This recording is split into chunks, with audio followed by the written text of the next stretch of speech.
오늘 말씀의 제목은 좀 독특하죠. 저도 말씀의 제목을 이렇게 잡은 건 처음인데요. 하나님의 나라를, 하나님의 왕국을 위한 투표입니다. 하나님의 왕국을 위한 투표. 미국 시민권을 가지신 분들은 당연히 미국의 법을 따라야 됩니다. 그렇죠? 안 그러면 추방되죠. 계속해서 법을 안 따르면 불이익을 당하거나. 지금 미국의 선거철인 건 여러분 다 아실 것입니다. 그래서 저도 조기에 투표를 다 끝냈는데, 오늘 말씀에서 하나님께서는 하나님의 사람들이 이 땅에 있는 그 정부의 권세에 복종하라고 명령을 하십니다. 또 하나님께서는 하나님의 사람인 저와 여러분에게 이 땅을 정복하고 다스리라고 명령하십니다. 그것이 창세기의 말씀과 그 다음에 로마서 두 군데 말씀입니다. 근데 이 말씀을 우리가 가만히 이렇게 듣고 보면은 현실적으로 이 세상의 정부를 바라볼 때 뭔가 이 말씀이 우리에게 서로 대치되는 듯한 말씀입니다. 그래서 이 대치되는 듯한 이 두 말씀을 우리가 어떻게 실천하는 것인지 이 시기에 살펴보는 것이 매우 중요합니다. 저는 한국에 있을 때 투표권이 있었어요. 그래서 제가 군대도 가고, 그 다음에 거기서 하여튼 애까지 둘 낳고, 그 다음에 여기서 이제 신학을 공부하러 왔었는데, 근데 부끄럽게도 실제 제가 투표장에 간 것은 한 번인가 두 번밖에 없습니다. 한 번 아니면 두 번인 것 같아요. 군대까지 치면은 두 번이에요. 근데 뭐 투표해 봐야 뭐 하나, 그놈이 그놈이지 이런 생각도 나고, 또 귀찮기도 하고 가서 하는 것이, 내가 투표 안 해도 뭐 다 알아서 돌아가겠지 하는 그런 생각이 있었어요. 하지만 제가 이제 성경을 제가 더 알고 하나님의 백성으로서 이 땅에서 그 책임을 이행하는 것이 얼마나 중요한지 제가 깨달은 후에는 꼭 투표를 제가 하게 되었습니다. 그래서 이제 미국 시민권을 갖기 전까지는 못했었죠. 그래서 시민권만 가지면 내가 투표를 열심히 하겠다 해서 제가 안 빠지고 제가 꾸준히 하고 있습니다. 이것은 하나님께서 우리 성도들에게 주신 소위 문화명령, 혹은 문화적 사명이라고 할 수가 있습니다. 사실 이 세속적인 선거에서 여러분 하나님의 마음에 합한 자를 선택한다는 것은 굉장히 어려운 일입니다. 거의 불가능에 가깝습니다. 모든 정치인들이 뭔가 하나님 말씀으로부터 좀 벗어나고 좀 부정부패하는 일들이 많기 때문에, 물론 미국은 조금 다른 것 같아요. 그래도 기독교 국가이기 때문에 아직도 그러한 귀한 믿음의 정통들이 남아 있어서 좀 그래도 되는데, 한국은 특히 좀 그렇죠. 그래서 우리 그리스도인은 성경적 가치관에 위배되는 공약이 무엇인가, 그것을 우리가 살피고 차악을 뽑는 방식으로 뽑는 것이 지혜라고 할 수 있습니다. 절대적인 성경의 가치관은, 하나님의 말씀은 절대 진리 아닙니까? 이 절대적인 성경적 가치관을 지키는 것은 이 땅에 있는 교회의 의무입니다. 예를 들어서 이 절대적 성경적 가치에서 지금 현재 미국의 양당이 첨예하게 나뉘는 이슈는 동성애와 낙태에 관한 이슈입니다. 오늘 읽은 창세기 1장의 말씀은 앞부분은 우리가 읽지 않았지만 하나님께서 사람을 창조하셨는데 남자와 여자로 창조하셨다고 말씀하십니다. 그리고 1장을 넘어서 2장에 가면 2장에서는 남자와 여자가 부부가 되어 한 몸이 될지라고 명령하십니다. 이 말씀은 모든 사람은 결혼해야 한다는 그런 명령의 강조점이 있는 것이 아니라, 남자는 여자는 남자와 부부가 되어 한 몸을 이루려는 것에 그 강조점이 있습니다. 1장 28절은, 우리가 읽었던 1장 28절은 소위 문화적 명령인데요, 이 문화적 사명을 주시는 최초의 말씀입니다. 하나님이 그들에게 복을 주시며 하나님이 그들에게 이르시되 생육하고 번성하여 땅에 충만하라, 땅을 정복하라, 바다의 물고기와 하늘의 새와 땅에 움직이는 모든 생물을 다스리라 하시니라. 그러니까 이것이 사람의 본분이라는 것입니다. 사명이라는 것입니다. 이것을 강조해 주고 있는 말씀이라는 거예요. 하늘, 땅, 그리고 바다에 있는 유형과 무형의 모든 것들, 그런 것들을 섬기는 것이 아니라, 우리 사람은 그런 것들을 섬기는 것이 아니라 그것들을 정복하고 다스리라는 것입니다. 하나님은 우리를 하나님의 형상으로 창조하시고 우리에게 그런 특권이자 또한 그런 의무를 주신 거예요. 그런 사명을 주신 거예요. 우리는 예수 그리스도의 죽음과 부활, 이 십자가의 복음을 믿고 예수님의 제자가 되었습니다. 십자가 위에서 그리스도와 함께 누가 죽었습니까? 옛사람, 나의 그 옛사람이 죽었고, 이 옛사람이 죽지 않으면 결코 부활은 경험할 수가 없습니다. 새로운 피조물로 거듭날 수가 없습니다.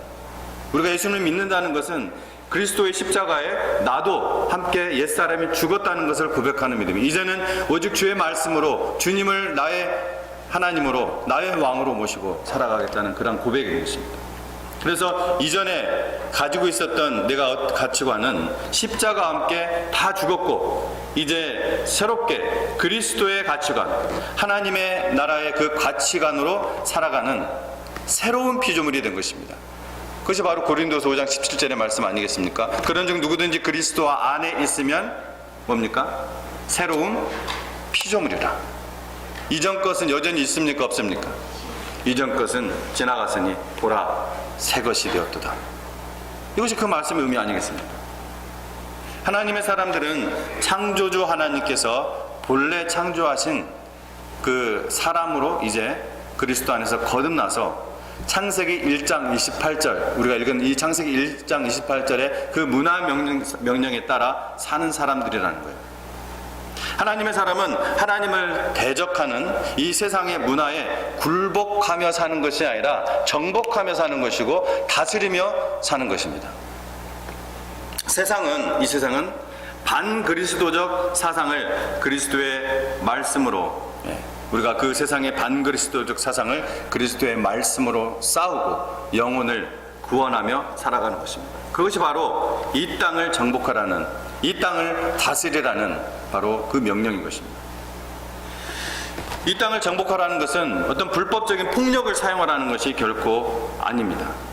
그것은 예수님이 십자가에서 죽으시기 전날 밤, 예수님이 십자가에서 죽기 전날 밤에 있었던 사건을 통해서도 알 수가 있습니다. 베드로가 예수님을 잡으러 온 그 무리들 중에 말고라는 사람이 있었죠. 그 말고라는 사람이 사람에게 칼을 휘두른 거예요. 칼을 휘둘렀을 때 뭐가 떨어졌습니까? 귀가 뚝 하고 떨어졌어요. 그때 예수님께서는 어떻게 하셨습니까? 그 말고귀를 다시 붙여주시면서 베드로에게 칼집에 꽂으라. 칼을 지닌 자는 칼로 망한다 말씀하셨습니다. 그 말씀을 하시고 스스로 예수님께는 어떻게 하셨어요? 엄청난 순환과 십자가행을 받으실 것을 아시면서, 바로 그것을 위해서 오셨기 때문에 그것을 아시면서도 그냥 어린 양같이 순순히 그 길을 따라가셨습니다. 잡혀가셨습니다. 땅을 정복하라는 이 명령은 결코 어떤 불법적인 폭력을 사용하라는 말은 결코 아닙니다. 그것이 아무리 순수한 목적이, 정의로운 목적이 있다 할지라도 불법적인 폭력은, 그러면 예수님께서도 그렇게 하시면 안 되죠. 아무 죄 없으신, 사람들을 구원하러 오신 예수님께서 순환을 받으실 이유가 없고 12사단을 불러서 다 멸해버리면 끝나죠. 하나님께서는 우리에게 다양한 직업을 주셨습니다. 우리의 삶의 현장은, 여러분의 삶의 그 터전은, 직업의 현장은 반성경적, 반그리스도적 사상과 문화가 가득합니다. 거기에서 주님의 복음으로 살아가고 증거하며 살아가는 것이 바로 이 땅을 정복하고 다스리라는 문화적 명령인 것입니다. 제가 달라스에서 목회를 할 때 하나님을 참으로 경외하고 참 충성스러운 너무나 귀한 한 청년이 이제 공부를 마치고 한국에 갔습니다. 한국에서 몇 년 뒤에 다시 저한테 연락이 왔었습니다. 그 공부를 마치고 이제 직장 생활을 하는 중에 연락이 온 거예요. 그러면서 목사님, 그리스도인으로서 한국에서 직장 생활을 한다는 것이 예상은 했지만 이렇게 힘들 줄 몰랐어요, 목사님. 굉장히 힘들어하더라고요. 직장에서 하나님이 기뻐하시지 않는 것들, 그런 것들을 거부하고, 그런 거부하다 보면은 손해를 볼 수밖에 없죠. 승진에도 손해보고, 사람들과 관계도 손해보고, 미움을 받고, 상사로부터 하나님의 진리를 선포하는 것 때문에 왕따도 받고 조롱도 고난도 당하는 것입니다. 그냥 그들과 타협하면서 똑같이 살아간다면은 그런 고난이 있을 필요가 없죠. 근데 그것이 바로 예수님이 가신 십자가의 길이고 이 세상을 복음으로 정복하는 길인 것입니다. 십자가의 길은 마치 패배같이 보이지만 결국은 영혼을 구원하고 복음으로 세상을 정복하고 주 예수님 안에서 통치하는 길입니다. 그렇게 해서 건져진 사람들이 누구예요? 바로 저와 여러분들입니다. 그렇게 전해진 그 복음을 듣고 구원받은 사람들이 하나님께 예배하고 하나님의 교회를 섬기는 사람들이 저와 여러분들인 거예요. 온 세상에서 예수님의 그 십자가를 찬양하고 여호와 하나님을 예배하고 여호와 하나님을 섬기는 그 주 안의 형제 자매들이 바로 그 증거라는 거예요. 이스라엘의 그 작은 갈릴리 마을에서 시작된 이 주님의 복음이, 이 하나님의 복음이 온 땅을 정복하고 다스리고 있는 것입니다. 18세기 말에서 19세기 초에 영국 그리고 미국 그리고 평양까지 번진 이 영적 대각성 운동이 있습니다. 이때 이 교회 부흥과 함께 거듭난 그리스도인들이 다양한 직업 안에 들어가서 그곳을 복음으로 정복하고 다스렸습니다. 대각성 운동 때, 즉 하나님의 이 문화적 사명을 잘 감당했습니다. 그러나 지금의 현실은 교회의 강단마저도 하나님의 진리를 세상과 타협하고 있습니다. 예를 들어서 아까 그러한 주제, 동성애 문제, 낙태 문제, 그거를 하나님의 말씀과 타협을 하고 있어요. 갈등이 없습니다. 그래서 세상과 원수가 되는 게 교회의 존재인데, 그런 세상의 거짓 진리와 원수가 될 필요가 없어요. 왜? 같이 손잡고 가니까. 세상의 소금과 빛인 교회가 타락하니 세상은 당연히 죄악과 절망의 사회로 달려갈 수밖에 없는 것입니다. 그래서 우리는 그 안에서 살아가고 또 하나의 고통과 어려움들을 당할 수밖에 없는 것입니다. 오늘 본문 13장 1절에서 각 사람은 위에 있는 권세에 굴복하라. 이는 권세는 하나님께로부터 나지 아님이 없나니 모든 권세는 하나님이 정하신 바라고 말씀합니다. 뭐라고요? 모든 권세는 하나님께서 정하신 바다. 자, 바울은 로마의 그리스도인 그 공동체, 그 로마의 그 교회가 하나님께 대하여, 그리고 교회와 사회, 그리고 이 국가에 대하여 마땅히 그리스도인으로서 가져야 될 윤리적 의무에 대해서 매우 구체적으로 설명을 해주고 있습니다. 그 삶의 현장 속에서 어떻게 살아가야 되는지 구체적으로 교훈을 해주고 있는 거예요. 두 가지 최소한 교훈을 해주고 있는데, 본문이 알려주는 이 첫 번째 교훈은 세속의 권세도 하나님이 정하신 것이므로 그 권세들을 복종하라는 것입니다. 예를 들어서 지금 민주당 정권이 미국의 통치권을 갖고 있죠. 그럼 어떻게 하라는 거예요? 거기에 복종하라는 것입니다. 이것이 하나님의 뜻이라는 거예요. 악한 권세이든 선한 권세이든 다 하나님이 정하신 바라는 것입니다. 하나님의 주권으로 세우시기도 하시고, 또한 악한 사람이 그냥 악한 사람들끼리 모여서 하는 대로 내버려 두시기도 하셔서 하나님의 그 선하신 오묘한 섭리를 이루어 나가신다는 것, 여러분 깨달으시고 또한 믿으시기 바랍니다. 하나님은 인간을 창조하실 때부터 완전한 자유를 주셨어요. 그럼으로써 하나님과의 진정한 관계를 맺게 하셨습니다. 사랑도 진짜 사랑, 진실한 관계, 이런 관계를 맺게 하셨습니다. 그래서 구약 이스라엘을 보면 선한 왕도 있었고 악한 왕도 있었어요. 하나님이 선택하신 하나님의 나라, 하나님의 민족인데, 그럼에도 불구하고 거기에도 악한 왕과 선한 왕들이 있었을 뿐만 아니라 악한 왕들이 훨씬 더 많았습니다. 하나님께서 사람을 사용하셔서 그 일들을 하게 하시지, 하나님이 그 악한 왕들을 아예 나오지 못하도록 문을 다 막아버리고 그러지 않으세요. 완전한 자유를 주셨어요. 하나님은 그 악한 왕들을 통해서도 섭리를 하시네요. 이 섭리라는 것이 아주 오묘한 전지전능하신 하나님이시기에 우리가 돌아보면은, 역사적으로 돌아보면 알 수 있는, 그렇게밖에 우리는 알 수 없는 사실인데, 하나님이 그런 악한 왕들을 통해서도 섭리하셔서 결국 하나님의 선하신 뜻을 이루신다는 거예요. 여러분, 북한의 김정은이, 그리고 중공의 시진핑이 그리고 러시아의 푸틴이 자기네들의 그 권력으로 자기 힘으로 그 나라를 마음대로 주물럭거리고 있는 것처럼 보이시죠? 적어도 그들은 스스로 그렇게 생각할 것입니다. 근데 잠언 오늘 말씀뿐만 아니라 잠언 16장 4절 말씀에 여호와께서 온갖 것을 그 쓰임에 적당하게 하셨나니 악인도 악한 날에 적당하게 하셨느니라 말씀하십니다. 그 악인도 하나님의 주권 아래에 있다는 거예요. 그 안에서 깔짝깔짝 하고 있지만 하나님의 주권 아래에 있어요. 그들은 모두 하나님께서 잠깐 사용하시는 도구에 불과합니다. 여러분 5대 제국을 보십시오. 아시리아부터 로마까지 5대 제국을 보세요.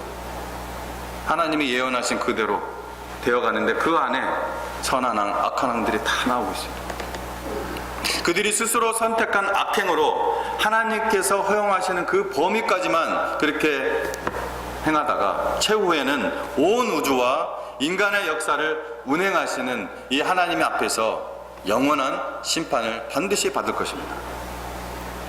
역사의 주관자이신 하나님은 결국 하나님의 선하신 뜻을 이루신다는 거예요.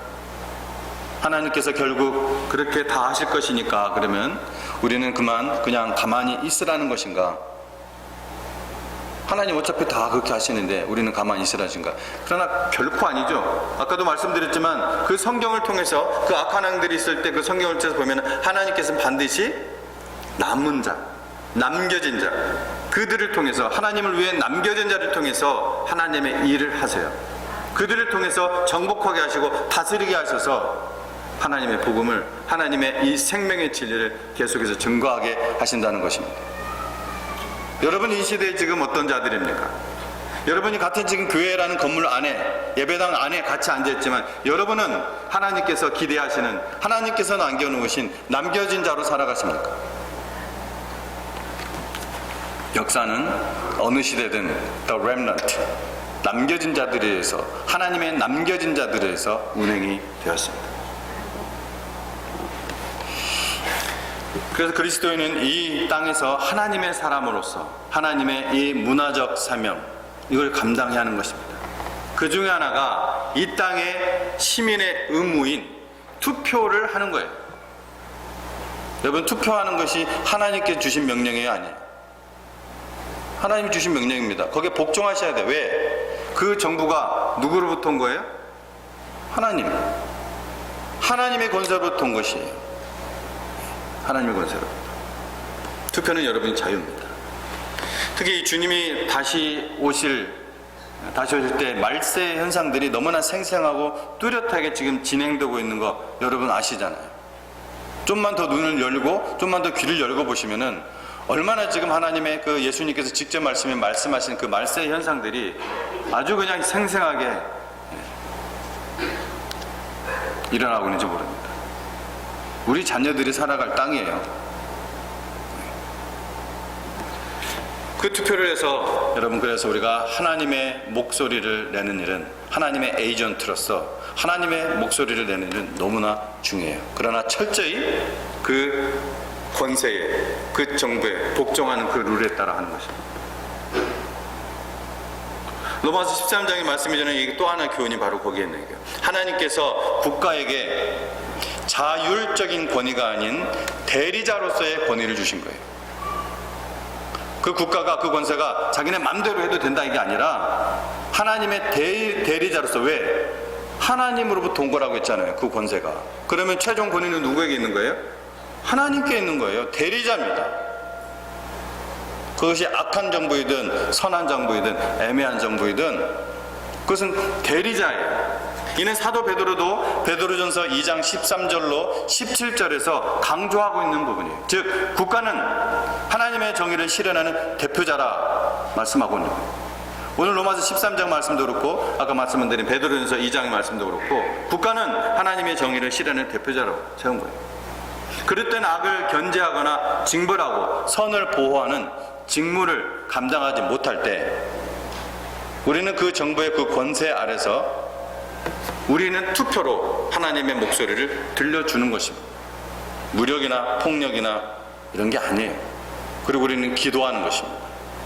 하나님의 뜻이 성취되도록. 하나님께서는 우리를 세상의 파수꾼으로 부르셨다고 했습니다. 세상의 파수꾼 아시죠? 워치맨. 세상이 더욱 멸망의 길로 달려갑니다. 분명히 그렇게 돼 있는 것은 예수님이 예언하신 것이기 때문에, 말씀하신 대로 뭐 성경을 모르는 사람도, 세상 사람들도 말세다 하는 때인데, 그게 벌써부터 시작됐는데 멸망의 길로 달려가요. 그렇다 할지라도 우리는 파수꾼으로서 하나님의 명령을 다 하라고 에스겔서에서는 계속해서 반복해서 명령을 하고 있는 거예요. 하나님께서는 저와 여러분은 영원한 하나님 나라에 들어가기 전까지 이 땅에서 정하신 이 정부의 권세에 복종하라고 명령하십니다. 또 하나님께서는 하나님의 사람인 저와 여러분에게 이 땅을 정복하고 다스리라고 명령을 하십니다. 그 말씀을 오늘 제가 전했습니다. 이 말씀을 우리가 어떻게 우리 삶 속에 적용시켰는지, 내일 모레까지 이어지는 투표를 통해서 여러분 그리스도의 목소리를 내시기 바랍니다. 그것이 하나님 나라의 가치관으로 이 땅을 살아가는 것이고, 이 땅을 정복하고 다스리는 길에 서 있는 것입니다. 아직 그런 투표할 권리가 없는 분들은 언젠가는 그럴 때가, 그러한 장소가 올 것입니다. 그날이 되면은 오늘의 이 교훈을 잊지 마시기 바랍니다. 잘 몰랐던 옛날에 저처럼 귀찮다고 바쁘다고 하나님의 이 명령을, 이 문화명령을 저버리지 마시고 잘 수행하시는 여러분의 하나님의 에이전트들 되시기를 주 이름으로 축복합니다. 잠깐 기도하겠습니다. 하나님 아버지 감사합니다.